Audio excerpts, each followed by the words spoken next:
बिस्मिल्लाहिर्रहमानिर्रहीम। प्यारे बच्चों, अस्सलाम वालेकुम। आज हम जमात हफ्तुम के दिसंबर के तीसरे हफ्ते की नज़्म के साथ यहाँ मौजूद हैं और आज जो हम नज़्म पढ़ने जा रहे हैं सैयद ज़मीर जाफ़री की, जी हाँ, मज़ाहिया नज़्म है किस्सा एक दावत का।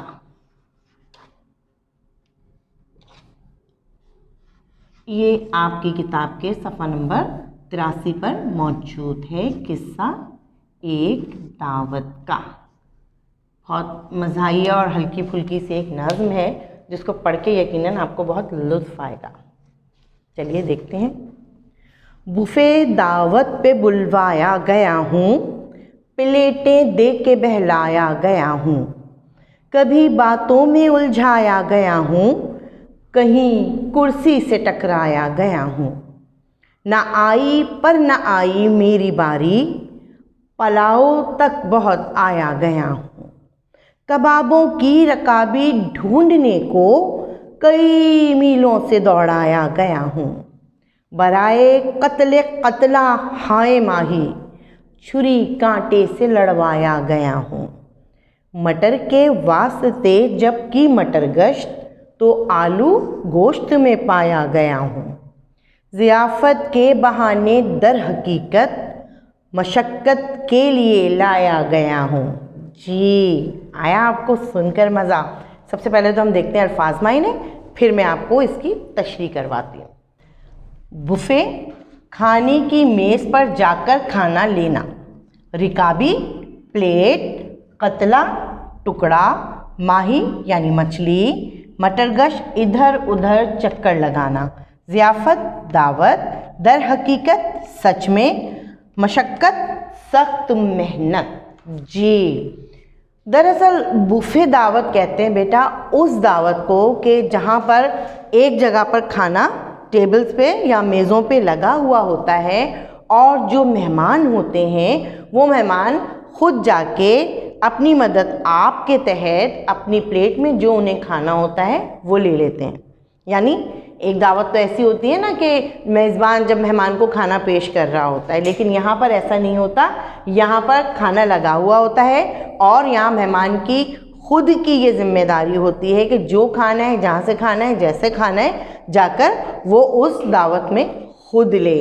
अब यहाँ पर शायर ऐसे ही एक दावत का किस्सा, वाक़या, कहानी आपसे बयान कर रहे हैं एक नज़्म की सूरत में। बड़ा प्यारा अंदाज़, बहुत दिलचस्प और मज़ाहिया अंदाज़। कहते हैं, बुफ़े दावत पे बुलवाया गया हूँ, प्लेटें दे के बहलाया गया हूँ। अब अक्सर आपने देखा होगा कि ऐसी दावत शादी ब्याह या किसी ऐसी तकरीबात में ही होती है जहाँ बहुत सारे लोग होते हैं। यानी फ़र्द वाहिद मेहमान नहीं हैं आप, बहुत सारे मेहमान आए हुए हैं और मेज़बान बाज़ औक़ात शाज़ व नादिर नज़र भी नहीं आते।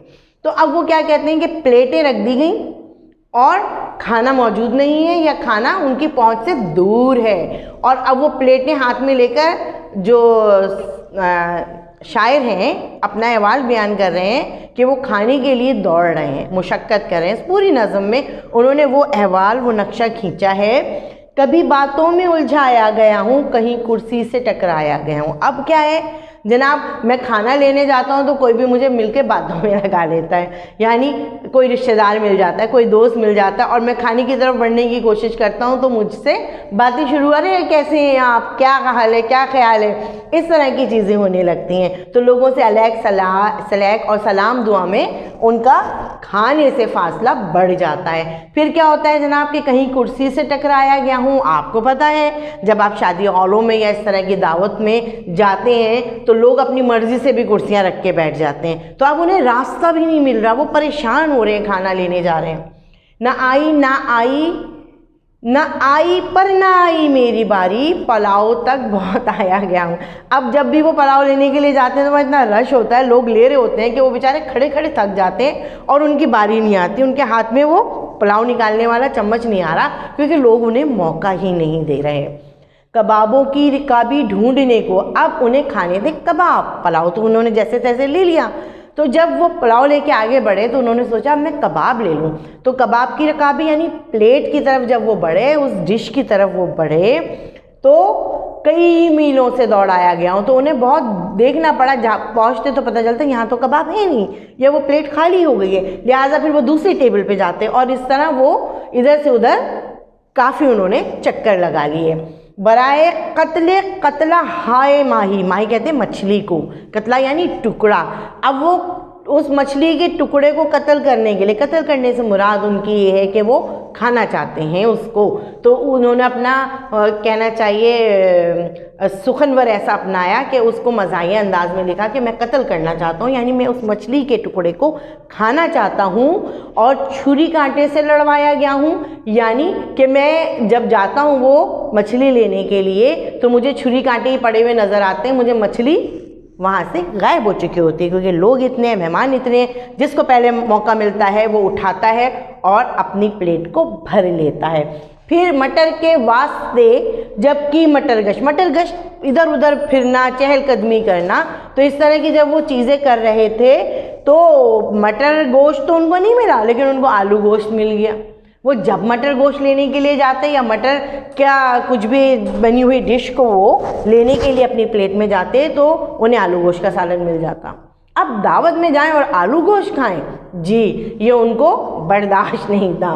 अब आ जाइए, ज़ियाफ़त के बहाने दर हकीकत मशक्क़त के लिए लाया गया हूँ। अब शायर कहते हैं कि मुझे बुलाया तो दावत पे गया था, लेकिन दरअसल हकीकत में जो मेरे साथ हो रहा है वो मुझे ऐसा लग रहा है कि मुझसे मेहनत मजदूरी का काम लिया जा रहा है। मैं इतना थक गया, वो उस खाने को हर टेबल से जा जाकर लेने में बहुत ज़्यादा शायद थक चुके हैं और उन्हें लग रहा है कि नहीं, मुझे किसी दावत में नहीं बुलाया गया था, मुझसे तो मेहनत मजदूरी करवाई गई है। तो ऐसा अक्सर बुफे दावत का हाल होता है, लेकिन अक्लमंद लोग क्या करते हैं, अक्लमंद लोग दावत पे इन्हिसार नहीं करते, अपने घर से बेटा कुछ खा पी के जाते हैं, ठीक है, और दावत में जाके जाहिर सी बात है आप मेहमान हैं तो आपने उस रस्म को भी निभाना होता है कि वहाँ जाके उनका खाना भी खाते हैं। तो कहने का मकसद ये है कि बुफे दावत में अगर हम नज़्म व ज़ब्त का ख्याल ना रखें, एक दूसरे का एहसास ना करें, तो फिर ऐसी हालत होती है जो शायर की हो गई थी। हर चीज़ के पीछे उन्हें भागना पड़ रहा था, मेहनत करनी पड़ रही थी और तब जाकर उन्हें वो चीज़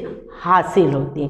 तो बस ऐसे ही एक बुफे दावत बताने का, पढ़ाने का मकसद ये था। ये सिर्फ उर्दू की आप तक पहुँचे कि बुफे दावत किसको कहते हैं, और आप ये सीखें कि अगर उस दावत में आप भी जा रहे हैं मेहमान बन के किसी ऐसी दावत में, तो आपको इन बातों का ख्याल रखना है कि आपको सबका ख्याल रखना है। यहाँ मैं एक छोटी सी बात ऐड करते चलूँ, अक्सर हम शादी ब्याह में जाते हैं बेटा, तो आप लोग देखिएगा कि ऐसे चंद लोग होते हैं जो खाना खुलते ही सबसे पहले टेबल के पास पहुँचते हैं और आखिर तक वहाँ खड़े रहते हैं। ऐसा लोग करते हैं। फिर ऐसे भी लोग होते हैं हमारे इर्द गिर्द, हमारे माशरे में मौजूद हैं कि वो प्लेटें चोटीदार, यानी इतना उनका पेट नहीं होता जितना वो खाना अपनी प्लेटों में बेटा भर लेते हैं। ये सब जो नज़्म ज़ब्त ख़राब हुआ था ना, ये जो शायर इस मुश्किल का शिकार हुआ, तो उसकी एक वजह ये भी हो सकती है कि बहुत सारे लोग जो पहले टेबलों तक पहुंच गए, उन्होंने अपनी प्लेटें ज़रूरत से ज़्यादा भर लीं, और जाहिर सी बात है जब वो इतनी ज़रूरत से ज़्यादा भरेंगे तो बेटा खा थोड़ी सकते हैं, तो फिर वो प्लेटों में पूरा पूरा खाना ऐसे ही छोड़ के उठते हैं जो वो फिर किसी के काबिल नहीं रहता। तो आप जब भी दावत में जाएं बेटा, सबसे पहले तो आप इतना ही खाना लें जितना आपको खाना है, क्योंकि अल्लाह ताला ने, अल्लाह पाक ने ये रिज़्क हमारे लिए उतारा है और हमें इस रिज़्क की बेहुरमती नहीं करनी। दूसरे वो मेज़बान जो हमें दावत पे बुला रहा है, मेहमान बना रहा है, हमें इज़्ज़त दे रहा है ना बेटा, तो यकीनन उसके अखराजात भी तो हैं, तो हमें उनका भी ख्याल रखना है। हमने अपने उस अज़ीज़ का ख्याल रखना है बेटा कि हम जब उनके यहाँ जाएंगे तो हम एक नज़्म ज़ब्त, एक तौर तरीक़ा, जो हमारी मशरिकी रिवायात हैं, जो हमारी मज़हबी रिवायात हैं, हमें उनका पास रखना है। देखिए, अच्छे माशरे, अच्छे माहौल उसी वक्त तरतीब पाते हैं जब हम सब मिलकर एक दूसरे का ख्याल रखें। तो यकीनन आपको इस नज़्म किस्सा एक दावत का पढ़ के मज़ा आया होगा, मुझे भी पढ़ा के मज़ा आया। आपको इस पूरी नज़्म को अपने अल्फाज में इसका खुलासा लिखना है, एक मज़मून की सूरत में, नसर की सूरत में लिखिए। आप लोग माशाल्लाह से कर सकते हैं, और साथ अपना तज्ज़िया ज़रूर लिखिएगा कि आप जब दावत में जाते हैं तो आप क्या क्या देखते हैं, आपको क्या क्या चीज़ें नज़र आती हैं और आप खुद क्या करते हैं, तो ये ज़रूर लिखिएगा। बाकी आपको सारे नज़्म का काम PDF की सूरत में मिल जाएगा। तो बेटा आप अपना काम कीजिए कॉपी में और कॉपियाँ चेक करवाने ज़रूर भेजिए। अपना बहुत ज़्यादा ख्याल रखिएगा। अल्लाह हाफिज़।